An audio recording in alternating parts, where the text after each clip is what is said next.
Hello, everyone. This is my second attempt to go live. And it's funny because I'm here talking about grief.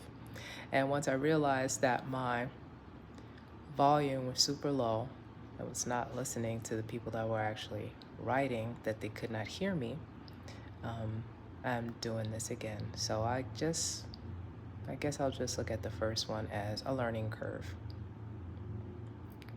So thanks for bearing with me.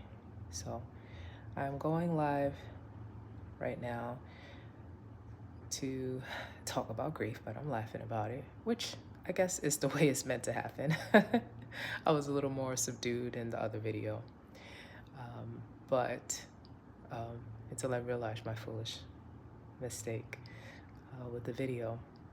But anyhow, I'm here to talk about the recent passing of my dad that took me on a roller coaster ride. And if you were on my Instagram, I did an Instagram live about this as well.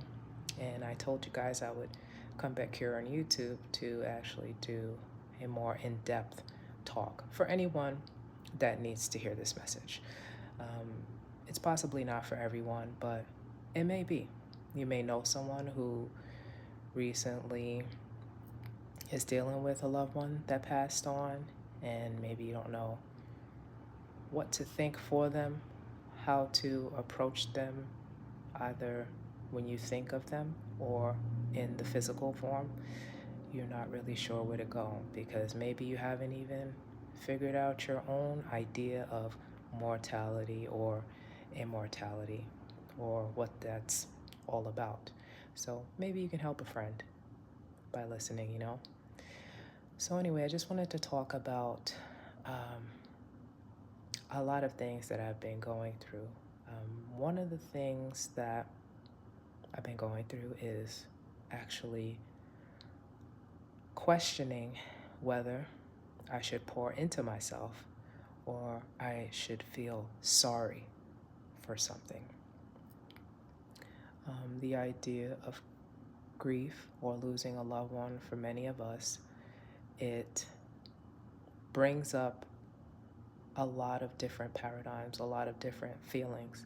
Some of them religious, most of them social acceptance, and some of them personal, like questions or unresolved mystery of who we are,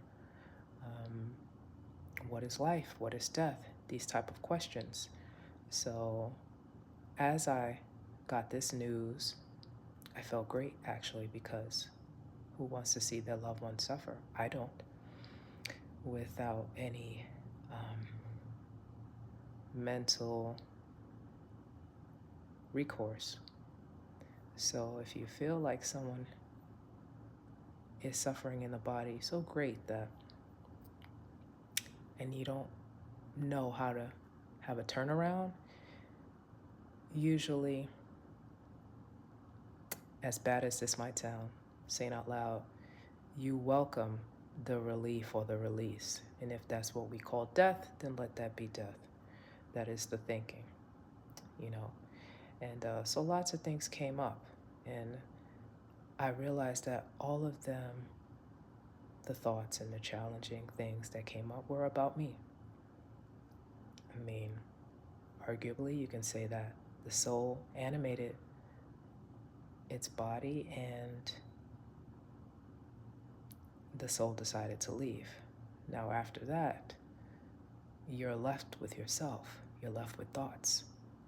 Maybe you're left with regrets. You're left with fear of your own mortality. You're left with maybe shame. Maybe I should have been there more. Guilt. And all of these are from the ego. All of these are paradigms, is what I was sharing earlier. All of these are paradigms. All of these things are underneath you, not over you. You get to choose how you feel. That is the most important thing that I want to relay. You get to choose. You don't have to get guilt tripped into anything, by anyone. And really, you would never do that anyway, because all people are is just reflections of the one source that is consciousness. They are reflections of all the possibilities, all of the choices that you can have.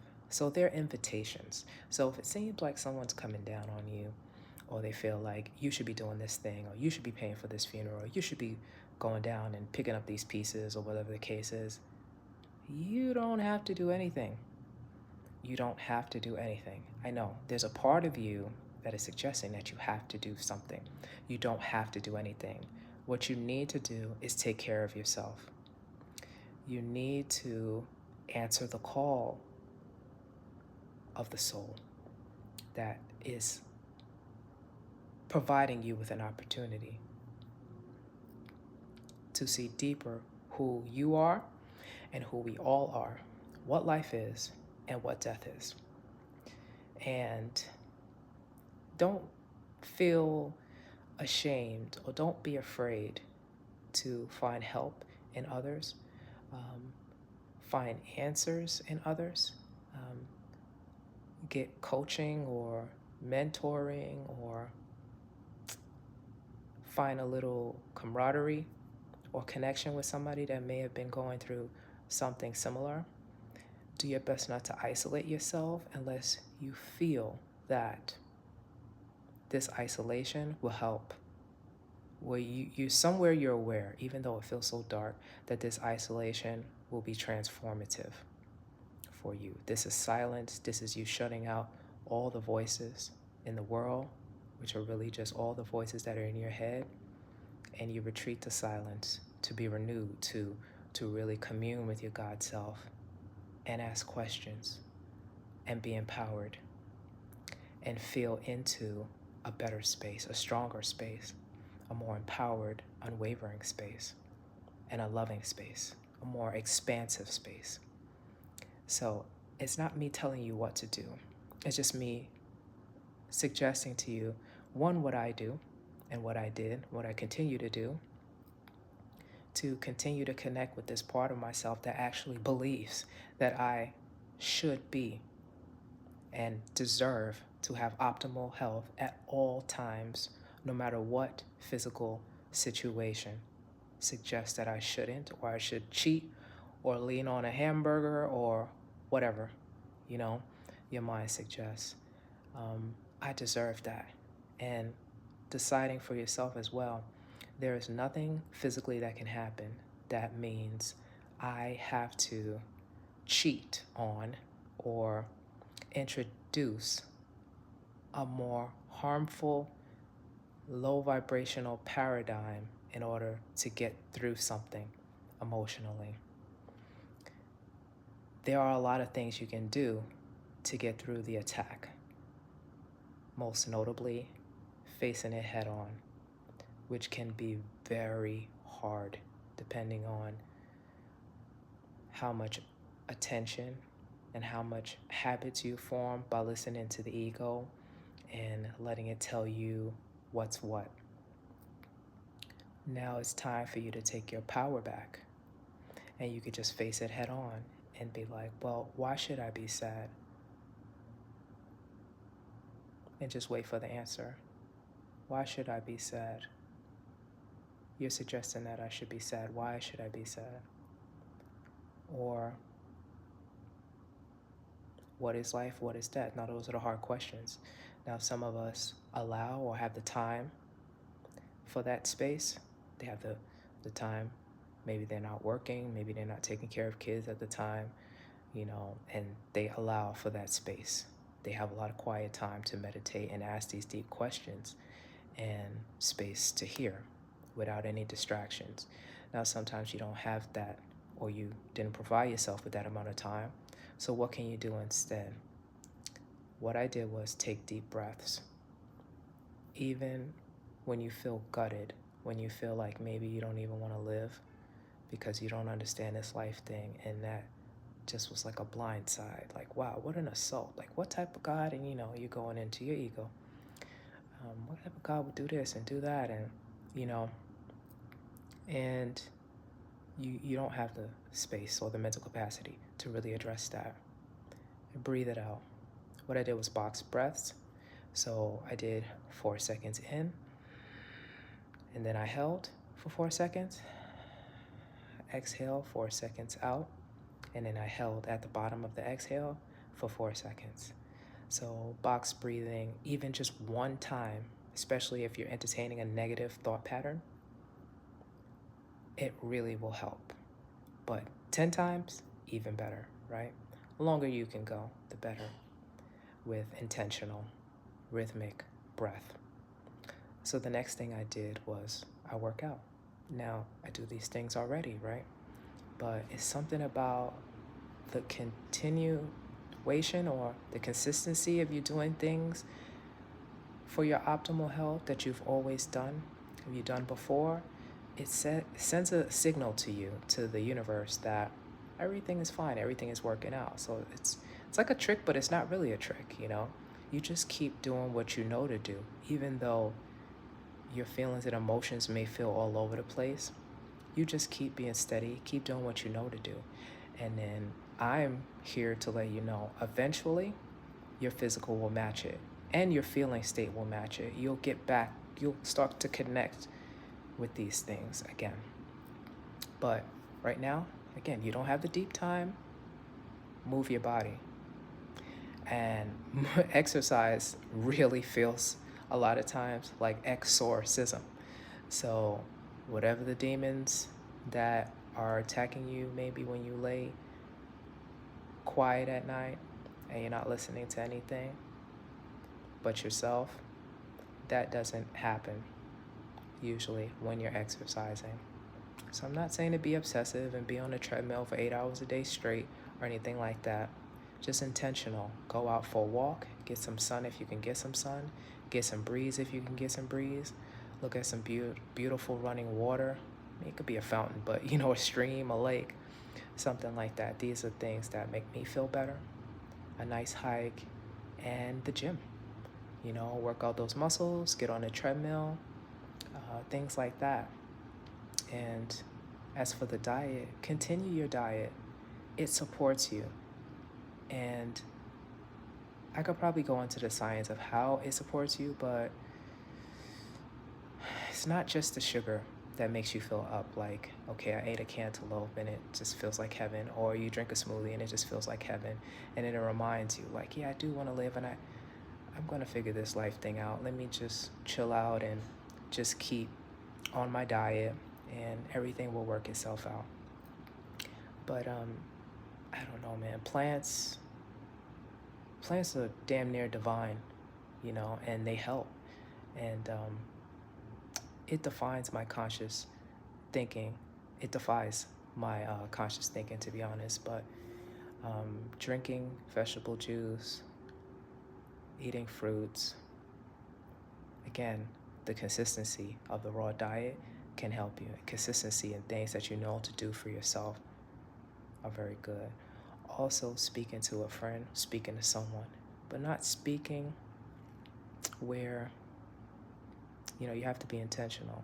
Not speaking where you're looking for someone to save you out of yourself, but maybe just asking life questions. Again, if you have the time for that, what do they think, And maybe even not even asking any questions, just showing gratitude and saying thank you. I'm so grateful that you're here with me right now, but letting yourself know that you have support. So whatever imagined loss that the ego keeps suggesting to you through thought, you just reminding yourself that, there's somebody here for me. There's somebody as well that's also perhaps fighting the good fight or asking the deep questions, and I don't have to know everything right now. Someone knows. And at some point, I'll have the access to that knowledge. But right now, let me just get on my consistency. Let me do all the things I know that pours into me, and that will eventually build me up. Because how can you reach somewhere if you are ripping yourself down? I just want you to think about that. And so much so, it's not just a physical rip down. So say you stray off of the diet that you feel is your highest. And maybe initially it feels good because you need that emotional release, and it's okay. But to continue to do something that you feel like it's not the best for you, you really are going to have to pay the price. And you really have to ask yourself, is this worth it? Or can this lead to the destination where I want to go because I cheat on a diet or I stop doing certain things in life? Is this going to get me eventually to a better place? And if you could ask that question, which in essence is your why, then continue to do those activities. But if you realize those things are not something that are going to help you, then stay the course, even again if your feelings are not connected with it. And lastly, I would like to say, stay in the now. That has been something that has really helped me, is staying in a space where basically harm you. Because a lot of the thoughts that we think are not actually, they're not actually true. The things that we're beating ourselves up for are not actually present in this very now moment. And if you want at all to survive or to thrive, you have to be willing to face the storylines that the ego is giving you of the past and of the future. Just try it out. See what I'm saying? Grief does not reside in the moment. There is so much space, so much freedom, and so much oxygen. And in this very now moment, all I see is gratitude. All I feel is gratitude. Because if you focus in the body, or if you focus just in the now, not what's going to happen, not what did happen, not what you should have did, not what you should do, but just what do you have now, right? So that is usually enough. The moment is usually enough. And try it out for yourself. See if you can relate to what I'm saying is true. Is the truth for you. And I really feel like it is the truth. Do your best. That trumps them all, actually, is stay in the now, even next to just facing down each negative scenario that comes your way. Staying in the now is the most empowering thing you can do. And let it all go and see what Spirit tells you to do. All you can do is approach each moment with faith, even when you are challenged with the feeling of feeling physically gutted. So as long as you just keep self-love in the forefront, you will get through this. You will thrive. You will be more than okay. You will thrive, and you will inspire others to thrive and give people the courage, actually, to embrace the good and let go of anything that's trying to justify itself to drag you down. So I love you. Thank you for listening, and I hope this message touches those people that it needs to touch and inspires people to go on and thrive as your optimal health. Thank you.